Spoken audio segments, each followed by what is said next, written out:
welcome back. Now we'll submit the record, okay, and we'll save this into our books table. Okay, here I have added one more options with education. If you want, you can add.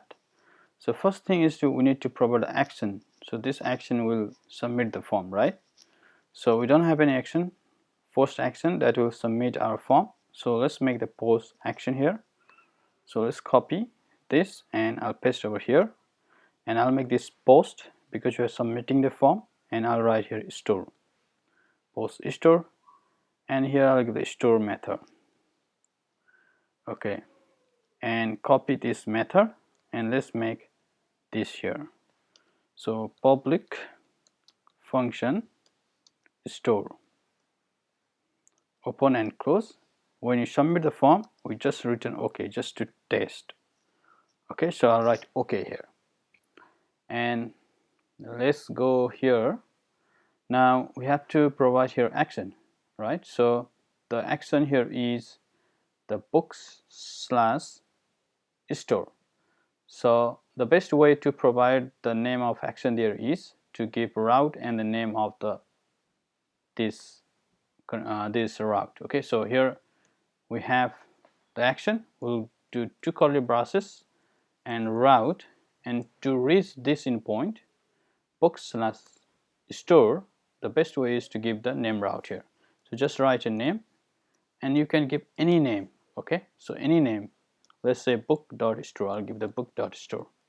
You can also give name route to this get method and this get method, like book.index, book.create if you want, or you can leave this as it is. Whenever you need, you can give here. Okay, so for now I'm giving only this one, book.store. If you want, you can give to remain these two also. So if you want, you can give like book.index create, create, create, but we have not used this name route yet. And if you want, you can also give this book.index. Okay, so any name. Okay, so book.store. So my name route is now book.store. So whenever I mention this book.store in the form action, that means it will target this route. Okay, so now I'll give book.store, and let's check this. So whenever I use the book.store, it will target this one, and this will target the store method, and this store method should return OK message. So now let's go and let's refresh this and let's hit, and you can see OK message. That means everything is fine, right? So now another way is to, so whenever you want to debug, whenever you want to get what inputs you are getting from the form, then in that case let's write request and request. In that case you can do request all, and instead of return just dump this. Okay, so this helps you to know what you are getting from the form. So now let's go back, refresh this, let's write something, let's say Laravel, which is the name of book, and I'll write something good book and say the category education, submit this, and you can see here this is coming from the CSRF which we have mentioned in our form, and you have name as a Laravel, description, and the education. Okay, now we have to store that book. So first we have to go into the models, and here we have to mention the fillable array. So here we'll write protected fillable and fillable, or otherwise, or you can also write guarded, G-U-A-R-D-E-D, guarded. So if you write a guarded here, G-U-A-R-D-E-D, guarded. If you write guarded, you don't have to mention anything, any attribute from the books table. That means you are allowing whatever that is coming from the form, you are allowing them to be inserted into your database. Okay, or second option is you can write fillable. If you write fillable, you have to specify the attribute.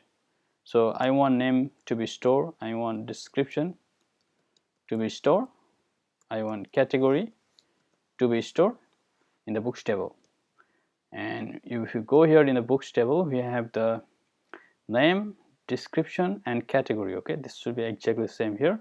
So it means that whenever you just submit from the form, let's say create.php. We have the name here, we have the description, we have the category. This is coming from the form. We are storing them into our database. Okay, and here you don't have to mention ID, that will be auto incremented ID, so you don't have to mention this here, and you don't have to mention this timestamp, create add, update add.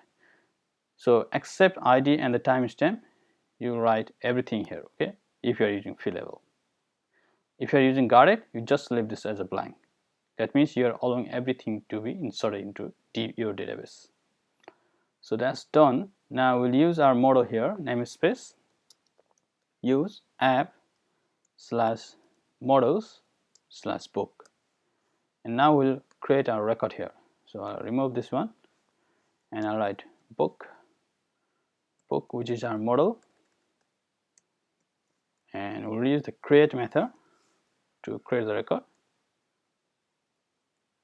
and here I'll write the name. So I'll get input from the form as a request name, so request name will give the name. Okay, and description, DSCRIPTN, description, and here we're going to write request description, DSCRIPTN, description, and again we have a category, CATEGORI, category. You can get the input as request category, CATEGORI, category. So this will create the book, and once book is created, we'll return the user back. Okay, return back. So now let's try then this. Okay, so let's go here and let's refresh here, and sorry, let's go to create, that is our form, and here master Laravel, and here we write learn Laravel from basic. So this is the name of our book, BASIC, basic. Select the book, education, submit this, and you redirect back. Let's go and check here, and you can see the first record is now created.